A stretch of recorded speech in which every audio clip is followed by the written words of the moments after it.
একটি গরু জঙ্গলে ঘাস খাচ্ছিল। হঠাৎ তাকে একটি বাঘ আক্রমণ করলো।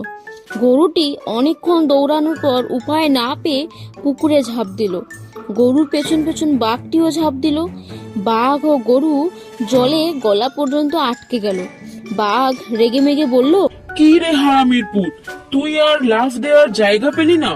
ডাঙায় থাকলে তোকে না হয় একটু কুড়মুড় করে খেতাম, এখন তো দুজনেই মরবো রে।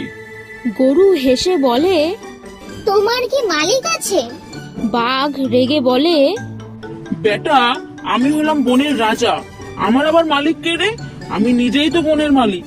গরু হেসে বলে, তুমি এখানেই দুর্বল, একটু পর আমার মালিক আসবে, এসে আমাকে এখান থেকে তুলে নিয়ে যাবে আর তোমাকে পিটিয়ে মারবে।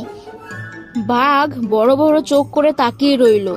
ঠিক সন্ধ্যাবেলায় গরুটির মালিক এসে বাঘটার মাথায় বাঁশ দিয়ে কয়েকটা বাড়ি মেরে গরুটিকে টেনে তুলল। গরু হাসতে হাসতে বাড়ি চলে গেল আর বাঘটি মরে একা পড়ে রইল।